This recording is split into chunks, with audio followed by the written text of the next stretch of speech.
السلام علیکم ناظرین، میں شعیب ہوں اور آج میں آپ کو ایک کہانی سنا رہا ہوں۔ تو چلتے ہیں کہانی کی طرف۔ ارے واہ اماں، یہ بالیاں تو بہت پیاری ہیں، کب لی تھیں؟ ندا نے اپنی ماں فرزانہ کے کانوں میں جھولتی بالیاں دیکھ کر پوچھا۔ فرزانہ بولی، پچھلے مہینے ہماری شادی کی سالگرہ تھی نہ، تب ہی تمہاری بھابھی مریم نے یہ بالیاں مجھے اور کھڑی تمہارے ابو کو تحفے میں دی تھی، پتہ نہیں کب چپکے سے خرید کر لے آئی۔ ندا نے آنکھیں پھیلا کر کہا، واہ بھابھی نے کمال کیا ہے۔ پھر آ بھر کے بولی، مجھے تو کبھی ایسا کچھ نہیں دیا انہوں نے۔ ہاں اماں، ساس سسر کو تو خوش کرنا ضروری ہے، لگاؤ جی جتنا لگانا ہے۔ لیکن اس کی نظر تو انہی بالیوں پر اٹکی ہوئی تھی، کہنے لگی، جس نے بھی دی ہوں اماں، میرا دل تو ان پر ہی آ گیا ہے۔ فرزانہ نے کہا، تو لے لو نا بیٹی، اس میں کیا ہے، کہہ کر فوراً بالیاں کانوں سے اتار کر بیٹی کے حوالے کر دی۔ لیکن یہ سوچا بھی نہیں کہ مریم کو کیسا لگے گا جب اسے معلوم ہوگا کہ اس کے دیے ہوئے جھمکے ساس نے اپنی بیٹی کو دے دیے۔ بس دینے کی دیر تھی کہ ندا نے جھٹ سے بالیاں اپنے کانوں میں ڈالیں، پھر مصنوعی سامنا بنا کر بولی، دل نہیں تھا تو دے دی اماں، ورنہ پھر ابو کہیں گے جب بھی ندا آتی ہے کچھ نہ کچھ لے کر ہی جاتی ہے۔ فرزانہ نے سمجھایا، کیسی باتیں کرتی ہو بیٹی، کیوں کچھ کہے گا؟ اور کیا تمہارا حق نہیں اس گھر پر؟ تمہیں پسند ہے تو رکھ لو، تم پہنو یا میں، بات برابر ہے۔ ندا خوش ہو کر ماں کے گلے لگ گئی اور بولی، اور اماں آپ کتنی اچھی ہیں، ویسے بھی وہ ہمیشہ یہی کرتی آئی تھیں، جو پسند آیا اٹھا لیا، یہ سوچے بغیر کہ وہ چیز کسی کے لیے کتنی قیمتی یا جذباتی ہے۔ مریم نے کتنے پیار سے اور کتنی محنت کے بعد یہ بالیاں خریدی تھیں، مگر فرزانہ نے ایک پل بھی نہ سوچا اور بیٹی کو دے دیا۔ وہ جو بھی کہہ سکتی تھی کہ یہ بالیاں تمہاری بھابھی نے بڑے شوق سے مجھے دی ہیں، اس لیے میں تمہیں دوسری بنوا دوں گی، مگر نہیں، کبھی اس نے بیٹی کے آگے بہو کے جذبات کو سمجھا ہی کہاں ہے۔ ندا آئینے میں خود کو دیکھتی ہوئی بولی، اماں دیکھیں تو یہ جھمکے مجھ پر کیسے لگ رہے ہیں، اچھے لگ رہے ہیں نا؟ پھر کہنے لگی، ویسے اماں ایک شکایت ہے، یہ مجھ سے نہیں بلکہ آپ کے داماد سے، کہہ رہے تھے آپ نے وعدہ کیا تھا کہ ان کو کڑا دلانے کا، جو ابھی تک نہیں دیا۔ فرزانہ نے یاد کرتے ہوئے کہا، ہاں ہاں یاد آیا، پھر ابھی پیسوں کی تھوڑی کمی ہے بیٹی، تمہیں تو پتہ ہی ہے تمہارے ابو کو کتنی پینشن ملتی ہے، گھر تو مریم اور وسیم کی کمائی سے چلتا ہے۔ اپنی مجبوری بیان کرتے ہوئے فرزانہ نے کہا۔ ندا نے منہ بنا کر کہا، دوستو تو کیا ندا کو منہ بنانا چاہیے تھا؟ یہ سب مجھے نہیں پتا اماں، یہ آپ جانیں اور آپ کے داماد، مجھے اس میں نہ گھسیٹیں۔ اور پھر بالیاں پھر پرس میں ڈال کر چلتی بنی۔ ادھر ابو جاوید صاحب نے فرزانہ کے کانوں میں وہ بالیاں نہ دیکھی تو فوراً پوچھا، بھائی وہ بالیاں کہاں گئیں؟ سمجھ گئے کہ ابھی ندا آئی تھی اور وہ لے گئی۔ فرزانہ نے ہکلاتے ہوئے کہا، ہاں اسے پسند آ گئی تھی تو دے دیں۔ جاوید صاحب کا پارا چڑھ گیا، بولے، کیا کہا تم نے؟ ہمارے گھر کی کون سی چیز ہے جو اسے پسند نہیں آتی؟ جب بھی آتی ہے کچھ نہ کچھ اٹھا کر لے ہی جاتی ہے، کیا ذرا بھی شرم نہیں ہے اسے؟ اس دن آئی تھی تو مریم کا پرس جو اس کی دوست نے دیا وہ بھی اٹھا کر لے گئی تھی، کوئی کچھ نہیں کہتا تو اس کا مطلب یہ تو نہیں کہ وہ اپنی مرضی چلائے۔ فرزانہ نے تب چپ کر جواب دیا، ارے ایک جوڑی بالیاں ہی تو لیک ہیں، وہ بھی تم سے برداشت نہیں ہوئی، کیوں تمہیں ندا ہمیشہ کھٹکتی رہتی ہے؟ مگر آج جاوید صاحب کا غصہ ساتویں آسمان پر تھا، بولے، کس نے منع کیا ہے تمہیں جائیداد دینے سے؟ دے دو نا جو دینا ہے، لیکن کسی کا پیار سے دیا ہوا تحفہ یوں ہی کسی اور کو دینا، کیا یہ صحیح ہے؟ اگر مریم ایسا کرتی تو تمہیں کیسا لگتا؟ کتنے ارمانوں سے اس نے تمہارے لیے یہ بالیاں خریدی تھیں اور تم نے ایک لمحے میں بیٹے کو دے دی۔ فرزانہ نے تو تیوری چڑھا کر کہا، میں نے اپنی بیٹی کو دیا تو کیا برا کیا؟ بڑے آئے ہو بہو کے حمایتی۔ جاوید صاحب بولے، تمہاری بیٹی تمہاری کمزوری کا فائدہ اٹھا رہی ہے، کس بات کی کمی ہے اسے؟ اس کے شوہر وسیم ہم سب سے زیادہ کماتے ہیں، پھر بھی کیا کبھی اس نے اپنے ماں باپ کے لیے ایک تحفہ تک خریدا؟ کبھی نہیں۔ کیا کبھی اپنی بھانجی کے لیے ایک کھلونا بھی لائی ہے؟ نہیں۔ میں دیکھ رہا ہوں تم بہو اور بیٹی میں کتنا فرق ہے۔ بہو کا پیار تمہیں بناوٹی لگتا ہے اور بیٹی کا بناوٹی پیار سچا لگتا ہے۔ فرزانہ نے غصے سے کہا، کیسے باپ ہو جو بیٹی کے رسی پر بھی نظر رکھتے ہو؟ نہ جانے ندا نے تمہارے کیا بگاڑا ہے جو ہمیشہ تمہاری آنکھوں کی نٹاب بنی رہتی ہے؟ جاوید صاحب نے لال آنکھوں سے جواب دیا، او بد عقل عورت، ندا میری آنکھوں کا کانٹا نہیں بلکہ مریم بہو تمہیں کٹکتی ہے۔ سارا دن گھر میں بیٹھ کر آرام کرتی رہتی ہو، حکم چلاتی ہو، کبھی یہ نہیں ہوتا کبھی بہو کے کاموں میں ہاتھ بٹا دو۔ اور تمہاری بیٹی، وہ تو یہاں آ کر اپنا ہاتھ پاؤں ہلانا بھی بھول جاتی ہے۔ کیا نہیں کرتی مریم اس گھر کے لیے؟ باہر جا کر کماتی ہے اور گھر بھی سنبھالتی ہے، پھر بھی تمہیں اس سے شکایت رہتی ہے۔ نہ جانے کیوں تم بیٹی اور بہو میں اتنا فرق کرتی ہو۔ دوستو، فرزانہ کو کیا اس طرح کرنا چاہیے تھا؟ اپنی بہو سے پیار کرتی نہیں تھی اور بیٹی سے وہ بے حد پیار کرتی تھی۔ فرزانہ نے تندیہ انداز میں کہا، ارے کما کر لاتی ہے تو وہ کون سا احسان کر رہی ہے ہم پر؟ گھر اسی کا ہے تو سنبھالے گی کون؟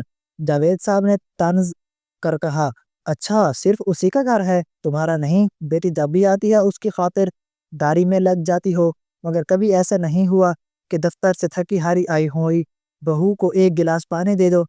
بس تم کو تانے دینا آتا ہے۔ بہو تو بہو، اس کی سہیلی کو بھی برداشت تم نہیں کرتی۔ جاوید صاحب نے غصے میں پیر پٹکتے ہوئے کہا، لگتا ہے تمہیں ڈر ہے کہ کہیں مریم اپنی سہیلی کے ذریعے تمہارے خلاف میرے کان نہ بھر دے، اسی لیے تمہیں وہ بالکل پسند نہیں۔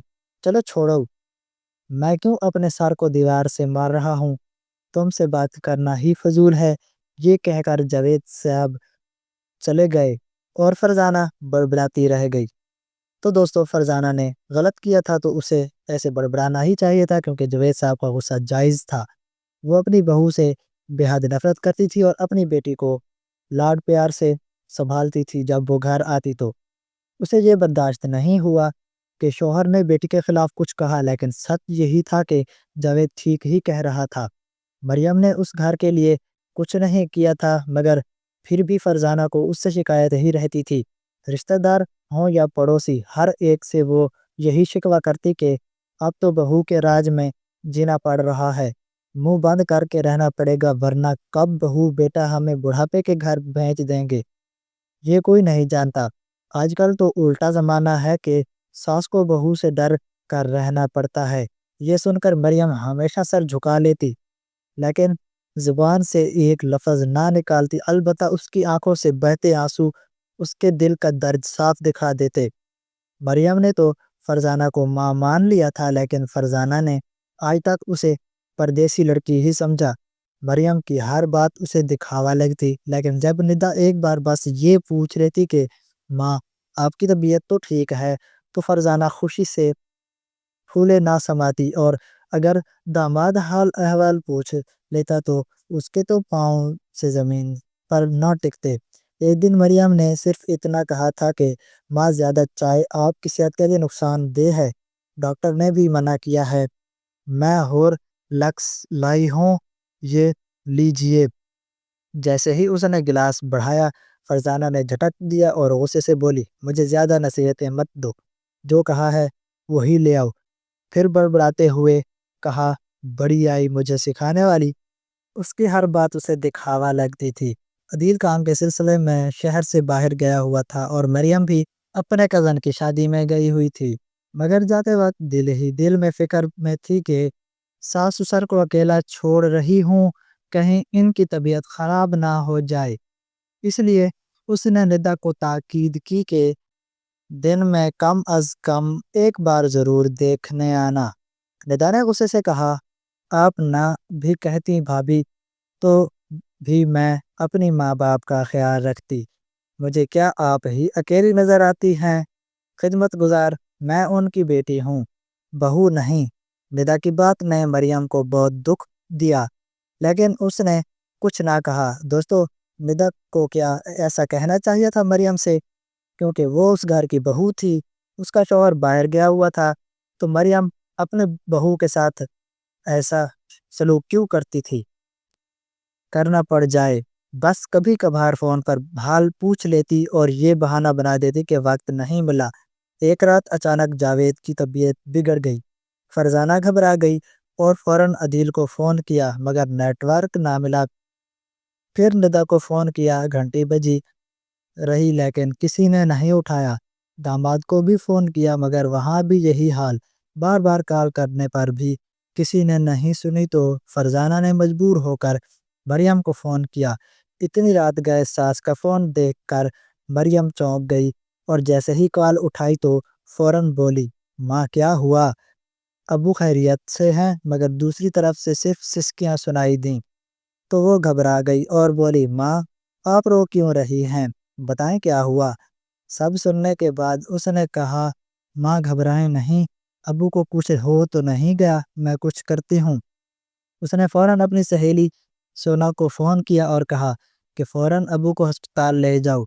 وہی سونا جسے فرزانہ دیکھنا بھی پسند نہ کرتی تھی اور تانے دے کر بنگالین بنگالین کہتی تھی، آج اسی نے جاوید کی جان بچائی۔ ڈاکٹر نے کہا اگر تھوڑی دیر اور ہو جاتی تو شاید بچانا مشکل ہو جاتا۔ کچھ ہی دیر میں عدیل اور مریم ہسپتال پہنچ گئے اور بعد میں ندا بھی اپنے شوہر اور بیٹے کے ساتھ آ گئی۔ فرزانہ بیٹے کو دیکھ کر پھوٹ پھوٹ کر رو پڑی اور کہنے لگی، آج اگر سونا نہ ہوتی تو تمہارے ابو زندہ نہ ہوتے۔ مریم بھی آنسو روک سکی اور ساس کو سینے سے لگا کر تسلی دی، پھر سونا کا شکر ادا کیا۔ ادھر ردا بھی مگر مچ کے آنسو بہانے لگی کہ ماں اگر ابو کو کچھ ہو جاتا تو میں مر ہی جاتی، میں تو آپ کا فون نہیں دیکھ پائی تھی، صبح جب دیکھا تب کال کی، ورنہ یہاں تو کسی نے بتایا بھی نہیں۔ اور یہ کہتے ہوئے اس نے مریم کی طرف گھور کر دیکھا، گویا الزام اسی پر تھا۔ اتنے میں اس کا 7 سال کا بیٹا حمزہ بول پڑا، نانی ممی جھوٹ بول رہی ہیں، جب آپ کا فون آیا تو ہم فلم دیکھ رہے تھے، ممی کہہ رہی تھیں پتہ نہیں کون مر گیا جو اتنی رات کو فون کر رہا ہے۔ پاپا نے کہا بھی اٹھا لو، ہو سکتا ہے ضرورت ہو، مگر ممی نے نہیں اٹھایا اور فلم دیکھتی رہیں۔ یہ سن کر سب حیران رہ گئے اور ندا کے تو ہوش اڑ گئے۔ فرزانہ کبھی نواسے کو دیکھتی کبھی بیٹی کو، اسے یقین نہیں آ رہا تھا کہ یہ سچ ہو سکتا ہے، کیونکہ اس کو پتا تھا کہ میں نے ندا کے ساتھ بہت اچھا سلوک کیا ہے کیونکہ وہ میری بیٹی ہے۔ اور فرزانہ بہت دکھی ہوئی تھی کہ میری بیٹی نے میرے ساتھ کیا کیا۔ اس نے بیٹے کو تھپڑ مار کر کہا، پاگل کہیں کا۔ پھر ہکلاتے ہوئے ماں کو بہلانے کی کوشش کی مگر فرزانہ کو اب سب صاف سمجھ آ گیا تھا۔ وہ بولی، یعنی تم جاگ رہی تھی اور جان بوجھ کر فون نہیں اٹھایا، یہ ہے تمہاری محبت اور میرا نتیجہ۔ آج اگر سونا نہ ہوتی تو میرا سب کچھ برباد ہو جاتا۔ جس بہو کے پیار کو میں بناوٹی سمجھتی رہی آج ثابت ہو گیا کہ وہ اصلی محبت ہے، تم تو بس میری ممتا کا فائدہ اٹھاتی رہی ہو۔ یہ کہہ کر اس نے منہ پھیر لیا اور مریم سے کہا، آؤ بہو دیکھیں ابو کو کچھ چاہیے تو نہیں؟ ندا بار بار ماں کہتی رہ گئی لیکن فرزانہ نے پلٹ کر بھی نہ دیکھا کیونکہ اس کا وہم اور اندھا عقیدہ آج ٹوٹ چکا تھا۔ اس کہانی سے ہمیں یہ سبق ملتا ہے کہ اصل رشتے خون کے نہیں بلکہ دل کے سچے جذبوں سے بنتے ہیں۔ بہو اگر خدمت اور محبت کے ساتھ بھی بیٹی کی طرح ماں باپ کا سہارا بن سکتی ہے۔ دوستو، آپ کو آج یہ ہماری کہانی کیسی لگی؟ کمنٹ سیکشن میں اپنی رائے کا اظہار ضرور کریں۔ اگر ہمارے چینل پر نئے ہیں تو ہمارے چینل شعیب سٹوریز کو سبسکرائب کر دیں۔ ہم آپ کے لیے بہت اچھی اچھی کہانیاں لے کر آتے ہیں اور ہم یہ کہانی خود لکھ کر بناتے ہیں، ہم محنت کرتے ہیں۔ آپ ہم کو پروموٹ کیجئے، ہمارے چینل